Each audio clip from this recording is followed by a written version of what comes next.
I'm very excited for more sustainable options to be available, because some of the Bitcoin mining operations actually use the same amount of energy as small countries. What? Like, I don't even understand.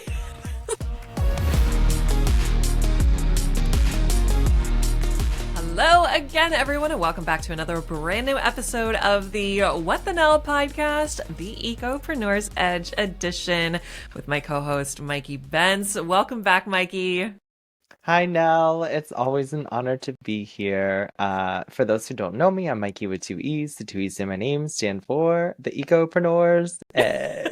We haven't heard that joke in a while. Look, I gotta mix it up here. No, the two E's in my name stand for the environment and everyone, the two things that I care about most. And I am a business and sustainability coach, business owner, life coach, fitness trainer, all the fun things right here in central Pennsylvania. My businesses are based in Harrisburg. I have been in business for myself for 13 years now. Yeah. Time flies when you're having fun. That's and I just feel compelled to share all of the knowledge and insights and just have the genuine conversations. Like today, Nell, I know that we're going to be, we have a topic that I know some stuff about, but I'm genuinely interested to have the conversation, number one, with you, and then to open up this discussion with our viewers and listeners. Yeah, absolutely. This is a subject that I am not, I'll admit, not completely familiar in at all. And I'm excited to learn a little bit. And I think we can do that. I think I can learn a little bit through our conversation. We're talking all about cryptocurrency today and the sustainability of it. And so I'll tell you my very skewed lack of knowledge viewpoint on crypto is that it is money that doesn't exist that we use to purchase things online. Like that is what it is to me. And I've never had a conversation with a financial advisor about it. I've never really had a conversation about it with anyone. I know Bitcoin, there was a big lawsuit and something with another big crypto company in the recent years. But I know there's mining.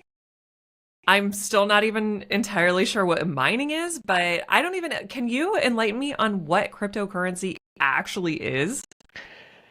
Oh, Nell, you touched on a lot of good, headline things, and also shared vulnerably, a bit of the gaps in our knowledge. And I would also like to, number one, make a disclaimer. What the Nell Podcast, the EcoPreneur's Edge, Metro Enterprises, Mikey, and Nell are not financial advisors. We are not. So anything we say is not used for, we do not know your specific case, and we are not giving any advice or guidance. Thank you, Mikey.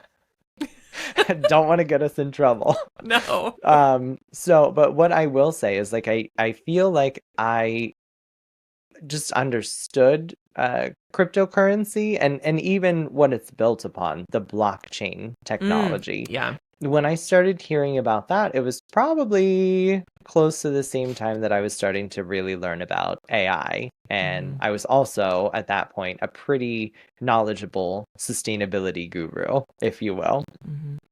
And we, in 2025, when this is being recorded, are at a weird junction in history where the blockchain is what cryptocurrency is set upon. And cryptocurrency then, as you said, is digital information that people can pay to have or invest in. They can utilize it to buy things, again, digitally. You can trade digital currency for Bitcoin. You can trade Bitcoin for digital currency, or cash it out into physical currency. Okay. But the power in and man, okay, so I've been talking about this for a while. I don't know any financial advisors who like have been able to blow my knowledge out of the water, so let me see if I can break it down. The blockchain holds cryptocurrency. Cryptocurrency is a set amount of tokens or bitcoins that people will then mine by using obscene amounts of energy and obscene amounts of water to cool all of the digital assets that they are then mining these bitcoins. And with every bitcoin that is found, I know that there's a finite amount, which actually puts it on a digital version of like the gold standard that our US currency was taken off of in the 1970s, I believe by former President Nixon. When one Bitcoin is found, it is going to be exponentially greater time and harder for these computing systems, these algorithms, to find the next Bitcoin. So with each Bitcoin that is found, it is awarded to the miner who finds it, and that miner can then sell it, to add value to the Bitcoin stock market, if you will. Going back to the sustainability aspect of it, I'm very excited. If you need to reference our episode on energy sources and how to procure them, I'm very excited for more sustainable options to be available, because some of the Bitcoin mining operations actually use the same amount of energy as small countries. What? Like, I don't even understand. So there's a lot. Man, I need to be a like computer expert for this, a coding expert, and I'm not any of this. But what I know is while these computations are running, sometimes they're running for months, and computers don't sleep. They just need not to overheat, and they need a constant source of energy. Yeah. And so while they are mining the bitcoins, or whichever digital currency is using that form, cryptocurrency is using that form of technology, while they're mining that, like, they're just going to town on the energy grid. So I think like nuclear is going to be the way of the future, to have carbonless energy that could be sustainable. And we'll talk about that at some other point. Yeah, we talked about doing a follow-up episode to our energy episode, which I'm excited for. But I had no idea. I didn't ever put two and two together that obviously there is energy required to operate this mining. I just kind of assumed that mining cryptocurrency was kind of incorporated with just like using the internet on the computer. It's just kind of like in with everything else. And so I guess you would say, as of this moment, cryptocurrency is not necessarily sustainable from an energy standpoint. And this is why I mentioned we were at an interesting junction, because with the cryptocurrency mining, with a lot of it's done with AI. So not only, and I'm not sure if anyone has heard, but Nvidia is a gigantic company now. I think it's the world's most valuable company. Well, Nvidia and Apple keep knocking each other out of the top spot of most valuable company in the world. Nvidia produces chips that power AI. People like not people, entities like Google, entities like XAI, entities like OpenAI, ChatGPT, are building server farms that then power AI, that then power cryptocurrency. So crypto mining operations are their own server farms running these artificial intelligence algorithms using obscene amounts of water for cooling and energy for power. They're using artificial intelligence server farms to power the mining operations, which are also using obscene amounts of water and obscene amounts of energy. So it's a double whammy here. And we are at this weird junction because I truly believe, and this episode was actually brought by a question from a viewer on my thoughts about cryptocurrency. And I always try to see the truth, the authentic, real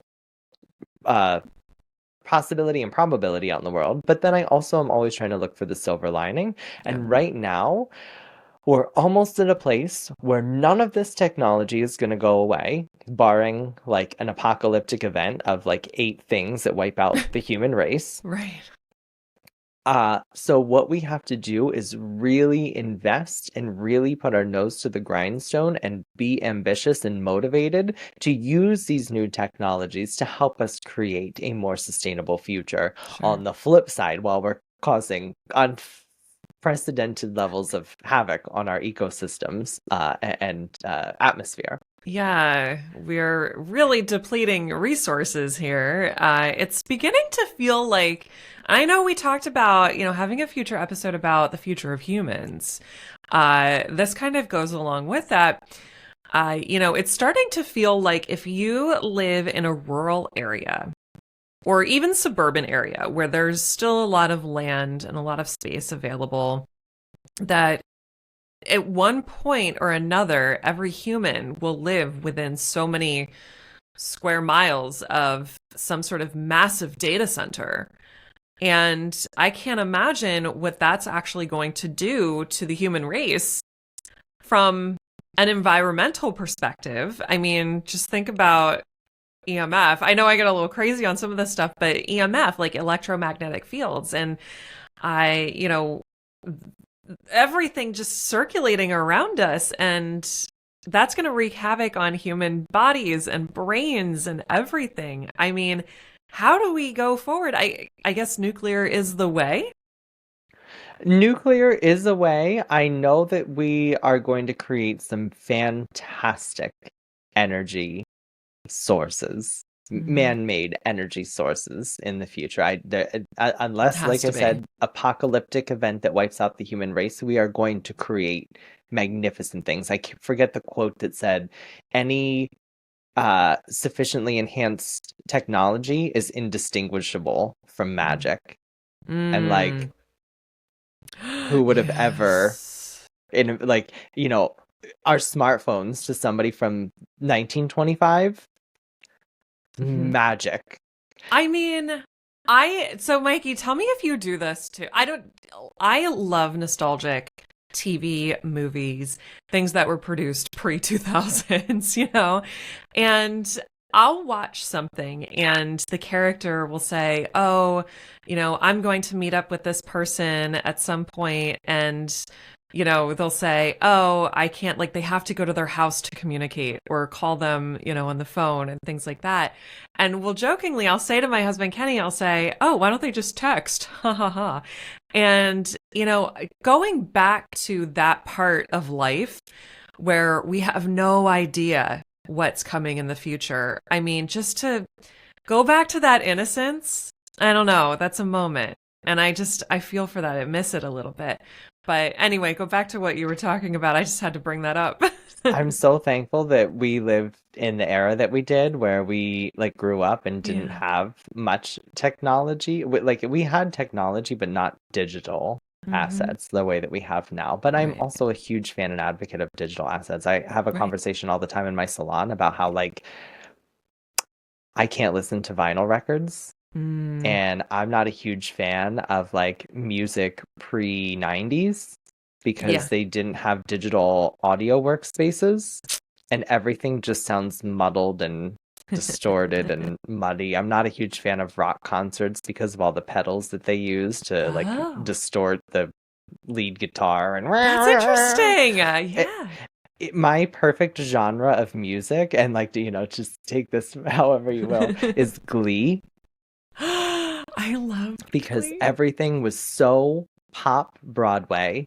The voices were so crystal clear. There was no frequencies, interacting. And to me, that makes my heart soar. Yeah. We would not have had that in the 1980s. Yeah. So like, I mean, I listen to all types of music, but today the music is just cleaner, crisper, clearer, lossless audio, HD, Dolby Atmos. Like, I am a huge fan and advocate. So like, we're gonna do that to everything in the human race. And now, just because I'm curious, I know that you mentioned EMF stuff, and we'll get back to the topic of crypto here because I think that there's some cool things coming with that. But I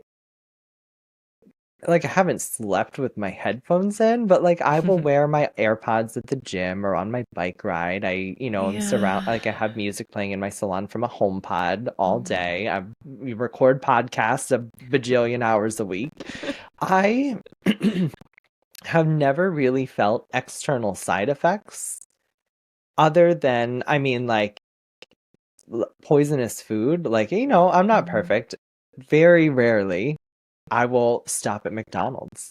Right. And I can feel like, in the moment I feel addicted. Yes. A couple hours later, I'm like, I feel a little, I don't know, like, sugar high crashing. Like, I can feel the difference in the food quality affecting my body. But for like 4 or 5 days later, I can still feel like bloat. Like in my skin. It's not like actual bloat or anything, but I'm like, ugh, I feel like there's poison inside my, inside my body. I don't feel that from technology. Yeah, I agree with you. And I think that when you feel those side effects from putting that poison in your body, because let's face it really is poison. But none of us are perfect, and you can't live that.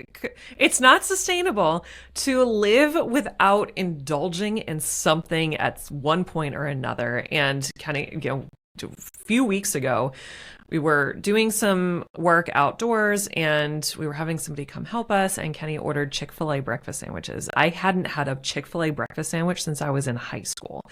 And we don't eat fast food. We very clean during the week. So something like that was a little bit of a shock to the system. And I know this is so annoying for people because they're like, oh, you're just so great at eating. And it's so dramatic, the way you describe how you feel. And it truly is, when you do something so consistently, you feel the difference.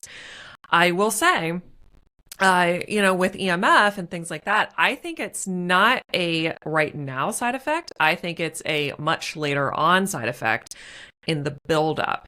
I sleep with headphones in, or earbuds, because Kenny snores, and I'm a very late sleeper. So I need to have something to help me sleep. And the earbuds that I have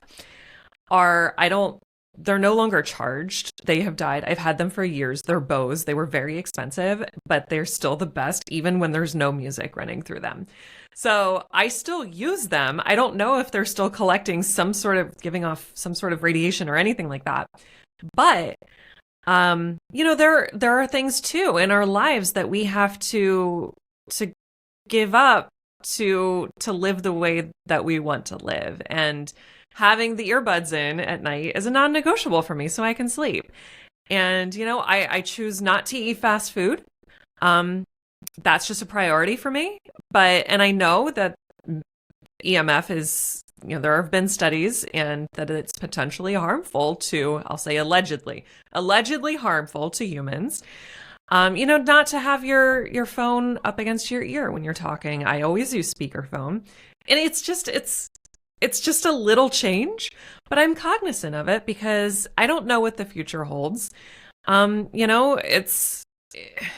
we also can't control our environment outside. If I step outside my house and I'm inhaling the fresh tar that they've put down on the road because they repaved it, there's certain things that we can and can't control, and you have a bucket. And basically that bucket, there goes your priorities, and things outside of that bucket are your priorities that, maybe you just give up because you've got a lifestyle. This is, all of it is so good. And I was just thinking, if anyone's listening to this and they we should almost do an episode on like the environmental factors that we can and can't control. But like, I would really love to dive into, because I have seen studies about 4G towers, and then it was studies about 5G towers. And like, I'm here for all of the good science. Do the studies, probably do it before you put 5G towers all over my neighborhood.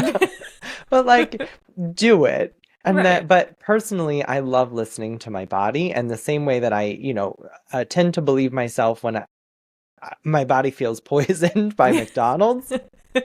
I also tend to believe that I'm not, at least short term, poisoned by holding my phone up or having, because these are analog headphones. If you're watching this on YouTube, you can see my old $3 headphones I got from the Family Dollar years and years and years ago. But they're still good and they work, and I'm not throwing them in the landfill. So no, I don't have fancy AirPod Max, Bluetooth headphones, but I like. My point is, I am surrounded by technology, and I just don't get the same nervous system signals by all these waves and flying through my body and brain that I do from when I eat McDonald's. Right. But I would love to talk about it more. So if you're a viewer or a listener, please reach out to us, leave a rating review, put it in the comments, do something. Instagram DM, I don't care. We would love to expand upon this topic. Yeah, absolutely. If you feel called to have this discussion, or things that we don't, please reach out to us. We would love to have a conversation with you. And circling back to the topic at hand of cryptocurrency, it's I did not realize, and stupid me, I just didn't put two and two together, that this requires even more energy from resources to operate. So I want to talk about like some of the good things that are going to come, because we are going to use this cryptocurrency powered by AI to pay for some of the amazing digital and physical enhancements that are going to come to our world. Good point. So I'm a huge fan and advocate for like everything that's working. We just have to make it work sustainably in business, and we have to make it work sustainably so we don't wipe ourselves off the face of the earth. Absolutely. We're going to use the AI. I know that we were talking about AI, the future of AI, and it is going to help us with sustainability. It is going to be the monitors that are on the smokestacks from the charcoal and natural gas powered refineries, monitoring the carbon output so that we can be sure that if we're doing a carbon offset program, that it's being met accurately and effectively. They're going to be what powers the little drones that look like tiny bumblebees with 4 propellers that run around the corn stalks, and they'll use little tiny safe for human lasers to mutilate the little aphids and pests that are on there. And they can do it quicker and more efficiently and more effectively than human or thousands of humans will ever be able to. They're going to be able to survey the rivers and the weather to see if and when the water cycle is being interrupted. So all of these things that are, and like I said at the beginning, we're just in this weird junction where the things that we're going to need to make our life better are short term going to make the planet and therefore our lives a little bit worse. Yeah. But I think that it's very noble to continue investing in these things. That way we get through I feel like there's almost a term when you're like going up the hill and you're almost to the crest where everything starts to get easier and better, but we have to just keep pushing up that hill. Otherwise, we're just going to destroy the environment and then have no crypto and no AI to show for it. Sure, absolutely. So here's a question for you, Mikey. Do you believe that cryptocurrency will become the global currency of the future for everyone?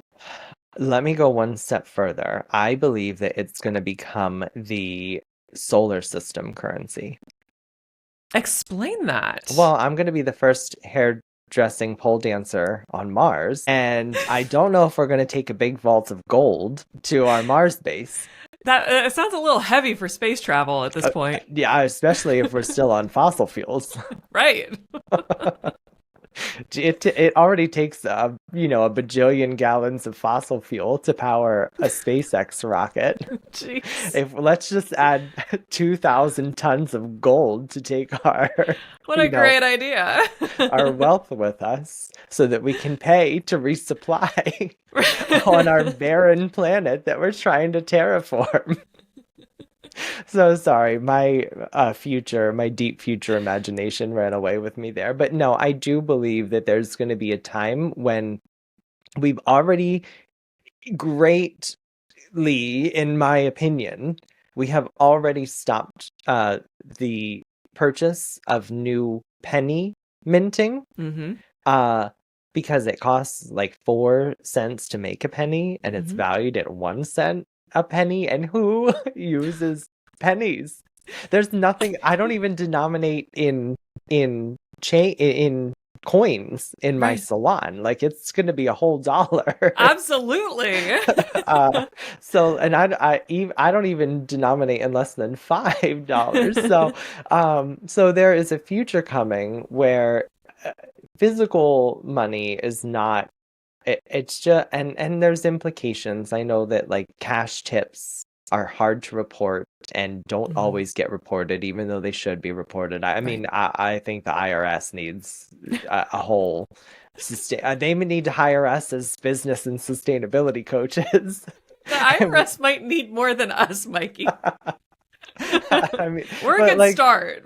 The long-term ramifications are we'll have a little bit less privacy, but we'll have a much bigger period of growth for our stock market and retirement accounts, and we'll have a much better, more fair, more easy to track way of watching and maintaining everyone's wealth.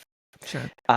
That brings me to another point of crypto and why I think that it is the only way of the future. There's already digital AI assets. Yeah. The videos that come out of politicians, public sports figures, business moguls, entrepreneurs are indistinguishable, other than like in a lot of the, like if you hear a certain celebrity saying things that they probably would never say. Right. It's probably not them.